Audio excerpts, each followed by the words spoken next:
I want to welcome our audience to this L.E.A.R.N podcast. It is in these podcasts that L.E.A.R.N wants you to meet experts that can help you in your work as school leaders or perhaps partners in the education landscape. The topic for this podcast is outdoor learning environments, and our guest is Jaime Gonzales, Houston Healthy Cities Director for the Nature Conservancy in Texas. On the L.E.A.R.N website, you will find on the research page under the COE of Sustainability and the element of outdoor learning environments, research in this area being discussed today, along with potential resources to access. Jaime, I want to welcome you to the L.E.A.R.N podcast. It's good to have you here to speak with us about this important topic. Now, I know because I've spoken with you many times that you have an extensive research and work background in the area of outdoor learning environments. But would you please share that with the audience? Yeah, sure thing. And it's great to be here with you, David. So in terms of my body of work, I've been an environmental educator for 25 years, and I serve as the vice chair of the board of the North American Association for Environmental Education in addition to my duties at the Nature Conservancy. And I've spent these 25 years mostly situating nature on campuses or teaching kids in classes and workshops and Eagle Scout projects across the greater Houston region. So I've been able to see students from K to gray and see what the impacts are for having nature nearby. My background is in conservation biology. I have a biology degree and I have a master's in science education with a focus on curriculum instruction, environmental education, issues analysis. So I work with lots of school teachers over the years. And I can definitely, I have certainly the anecdotal information on what nature means to students and teachers and how it can get them to better academic outcomes, but also just better mental and physical health outcomes. Yeah, and that's super important these days. We talk about, obviously, the academic impact of COVID, but probably the emotional impact has been as significant, if not more so. And so I think there's a lot of research around there. I'm sure you'll talk about that a little bit. I am curious in your background, just knowing what we've been doing in developing L.E.A.R.N. Have you had a great deal of experience? Is it relatively new experience working with architects as districts start planning for the development of new buildings? Can you speak to that some? Absolutely. So for the vast majority of my career, I worked with pre-existing campuses, oftentimes with teachers, as we know, that have way too many duties on their plate. And they're often asked to raise the money, install, and maintain these outdoor habitats. Now, the outdoor habitats themselves work wonderfully as outdoor classrooms, as learning opportunities, project-based opportunities, but they're very hard to maintain. And because of teacher turnover, sometimes they go away when the teacher leaves. So what we've decided to do, I'm working with Melissa Turnbaugh at a school architecture firm called PBK to kind of rethink what a college or a campus can look like.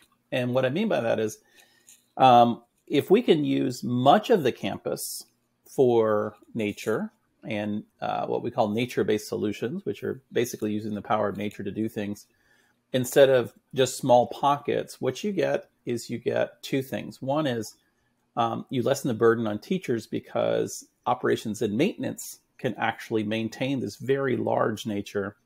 And then as far as the learning is concerned, you have more options because the bigger the nature, the more options you have, and the less time you're spending maintaining it, the more time you have for instruction time and your focus.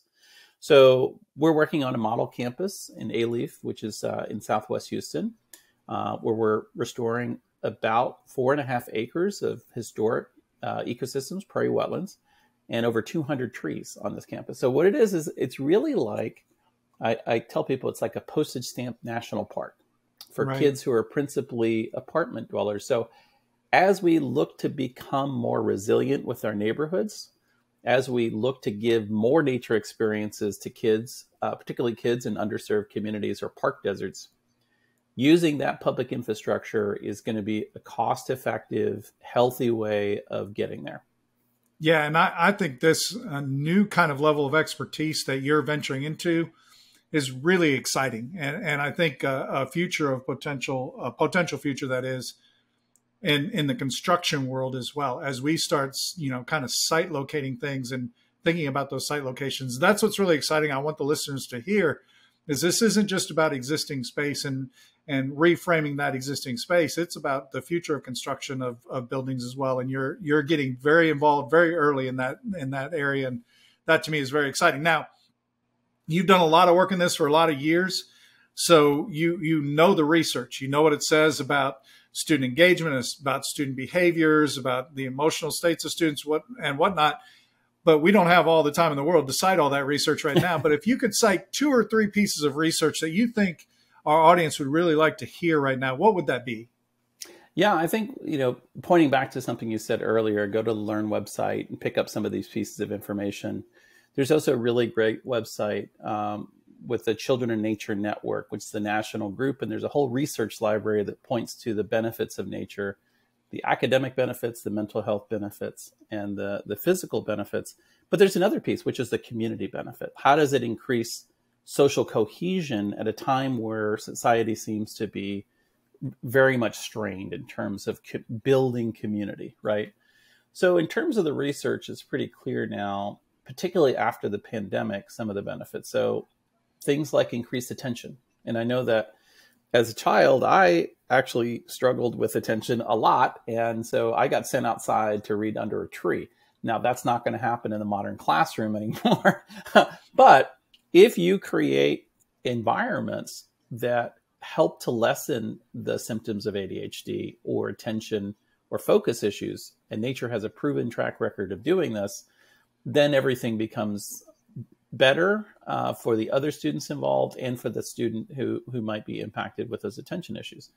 Another thing that the research shows is that a certain amount of nature exposure can increase science test scores.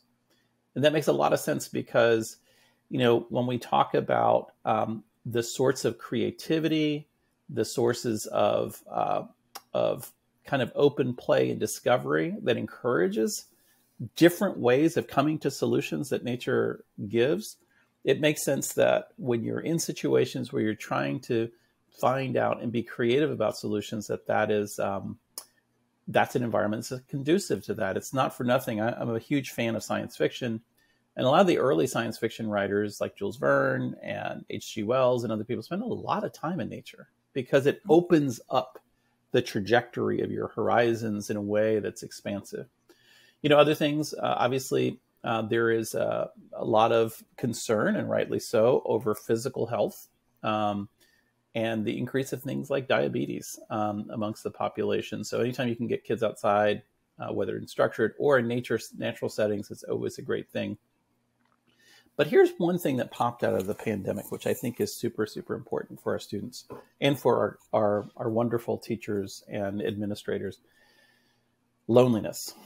So loneliness is a pandemic unto itself in the United States, and it was just worsened by COVID, but it was already there and became way worse after COVID. So some researchers just dropped some research here recently about the impacts of spending time in nature and the feelings of loneliness. And what they looked at is they looked at a couple of variables. One was if you were to go to a civic space, what would that do to feelings of loneliness? Well, it dropped it quite a bit, as you would probably guess. But they also looked at nature. If you just went outside, even if you weren't with anybody, and you could see the trees and the sky and other natural processes, the seasons, what would that do to feelings of loneliness? And it dropped 19%. Wow. And that's because we feel connected, right, with the rest of nature. We have this biophilia in us, this love of nature. And if you mix the two, you had civic spaces with nature, then it dropped by 40%. Interesting. So I think where I'm going with that is it's not for nothing that many of us adults save up for 50 weeks of the year and then go spend 2 weeks out in Yellowstone Park or somewhere, right? Guilty. Guilty. Me too. And so why wait 50 weeks to get there? Why not create these mini national parks on school campuses so the kids, like the kids we're working with in A.L.E.A.R.N, who are so beautiful, but have limited options in terms of transportation, this may be the only nature that they get in a day. So let's not wait until they have to grow up and get a job and afford that. Let's make nature as equally distributed. And the beautiful thing about schools, as you know, David, is they're fairly equally distributed by population. This is a piece of public infrastructure that can help us get to nature equity very fast if we do it the right way. A really, really powerful message. And thank you for that, Jaime. It's interesting as you're talking, though, I'm reflecting on a conversation I had with another partner on one of these podcasts, and they citing research out of the University of Oregon on something called fractals. And it's fascinating because it really comes out of studying nature and looking through patterns in nature, and it relaxes the brain, which kind of coincides with what you're talking about. It just creates a relaxation you don't know is happening. Really powerful stuff. And so that's right. Very exciting stuff. Now, if a district wanted to engage in really going down this path of either designing with new construction or redesigning existing spaces, what are some of the positive outcomes that you could predict they're going to see right away and they would want to communicate to their public? Yeah, so I think there's several things. One is there's an outside portion, obviously, getting kids out in nature and doing it in a safe way and manageable way. But I wanted to point out one thing that you can do inside the building, which is there's a lot of evidence in terms of seeing nature and how it reduces stress levels.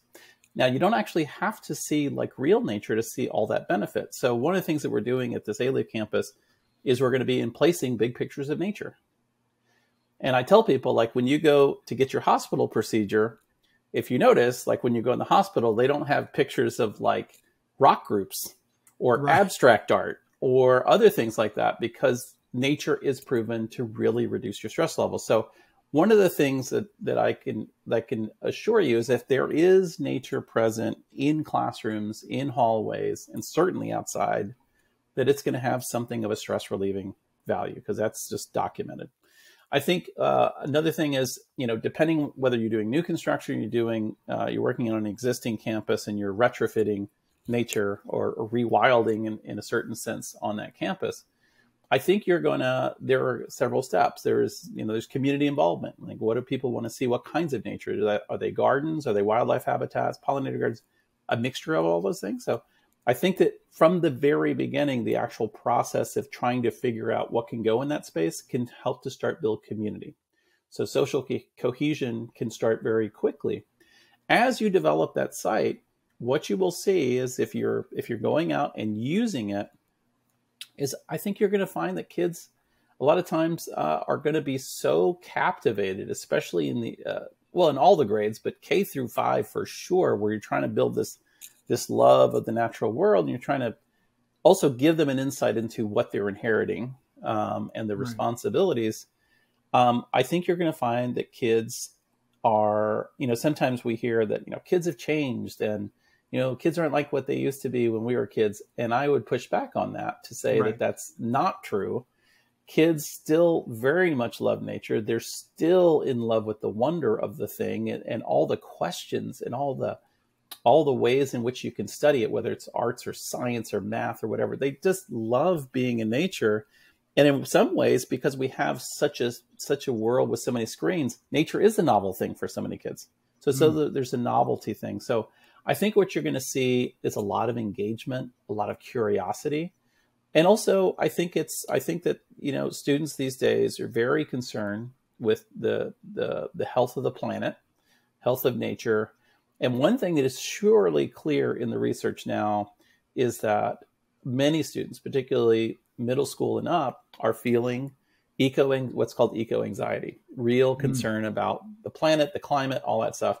And it's been shown that if you give them even smaller tasks that are moving towards stewardship, that really helps to alleviate some of these societal things that come into our schools. So I think there's a lot of academic and emotional and societal benefit. Now, but like anything else, and I appreciate those positives and agree with them. I was actually, as you're talking, I'm in my own head imagining my time as a child in my backyard, which consisted of woods, and how great that was to just walk through and explore and just be in a constant state of exploration. I want that for our children as well. But like anything else in redesign or construction, there are often implementation barriers. If a district was interested in this work, what would be the thing you'd want them to be aware of? Not to be dissuasive of doing the work, but that you would want to make sure they were fully aware of as a potential barrier to this work. Yeah, absolutely. And there are multiple barriers that exist. All of them can be overcome.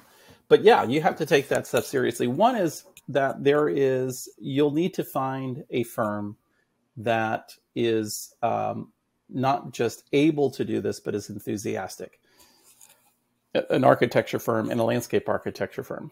And that's because this is not the regular cookie cutter way of doing things. And right. David, as you know, you've worked on getting designs for very novel campuses.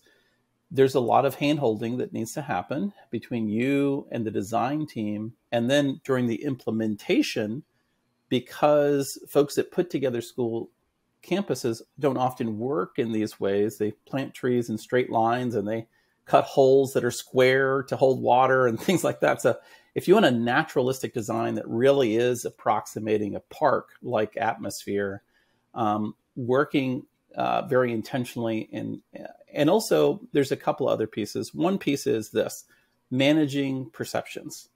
So we have grown up in a society that no longer finds brown acceptable in many. As soon as anything turns brown, right, rip it out and put some annuals in there.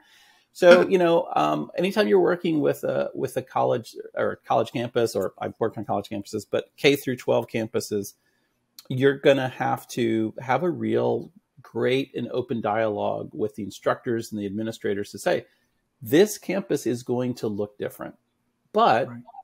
It is going to serve your children differently too than a normal campus. It's going to have many pro-health benefits. And so it may look different, but as somebody who grew up in the woods, David, and somebody I grew up in the woods too, my backyard went right into the woods. There is something profound about the human condition in seeing seasonality, seeing the seasons rotate through. So even that brown phase is a part of that life. Right. It's a part of the big picture, right? So I think there's that. The last piece, David, is really this. It's about like plant selection and maintenance. So the maintenance, you have to have that worked out before you even get into the building stage. Like who's going to maintain it?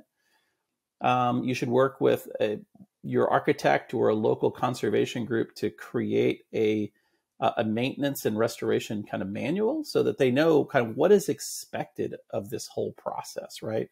So that in a time of uncertainty, which is trying something novel, you put as many guardrails there as possible. So I have really continuous conversation with both the architecture firm and the school administration and the district on this project, because we're learning together and we're a team and we're supporting each other, but it's a learning process.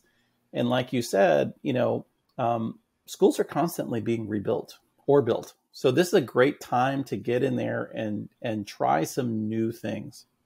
Mm-hmm. Yeah, I agree with that. And now you've worked with a number of districts over your time, but really of late, you've really started down this architectural kind of path around this.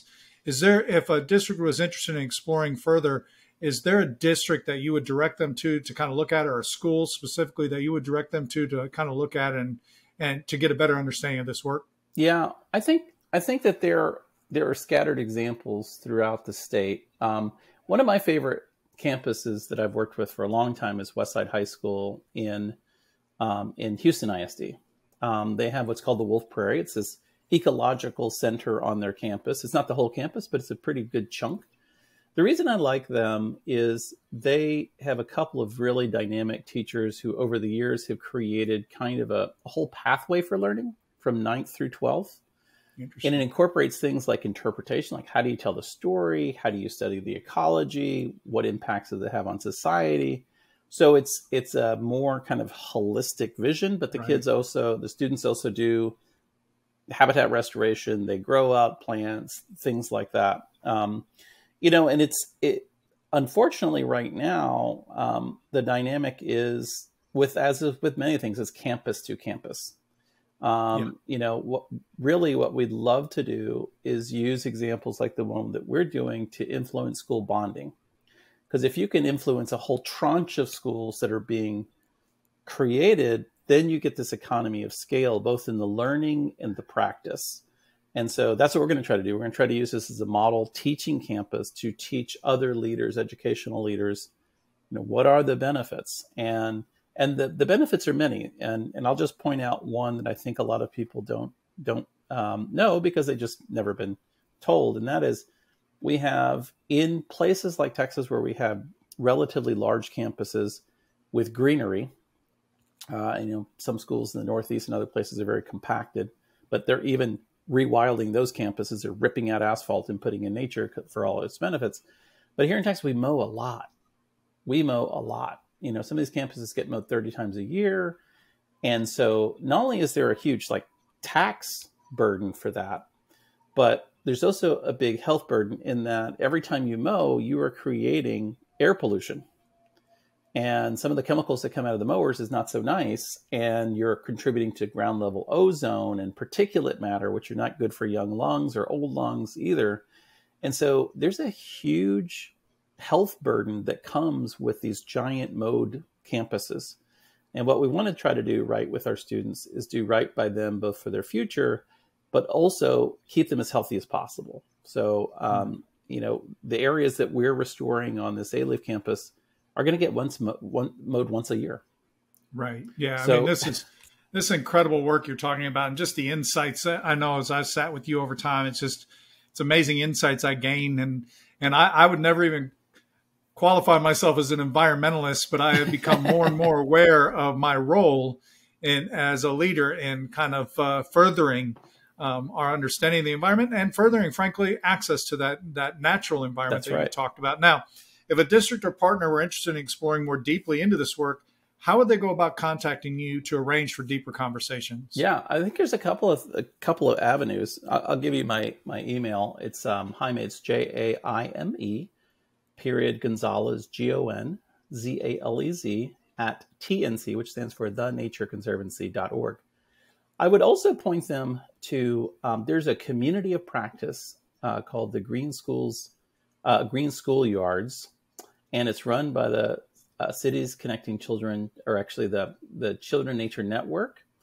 And at that meeting, you have people from all over the nation sharing kind of best practices, models, what's happening, finance, all of these things. So that Green Schoolyards Peer Learning Network, I try to make as many of those meetings as I can, because that's really at the vanguard of what's happening there. And like I said, there's so many exciting things happening in really dense cities where they're pulling out asphalt and they're putting in nature to capture water and provide greenery to very dense neighborhoods.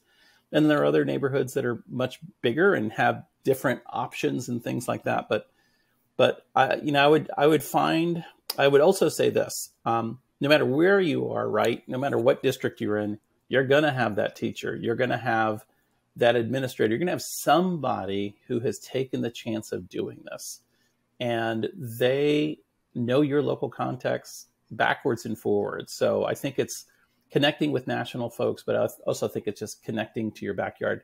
The last thing I'll say, one other group to contact is if you have a local native plant society. Right. Oftentimes they have small grants to get you plants and things like that. So that's another resource to know about. Well, thank you, Jaime, and especially thank you for being part of this important work of supporting our students in schools. And thank you for your participation in this L.E.A.R.N podcast.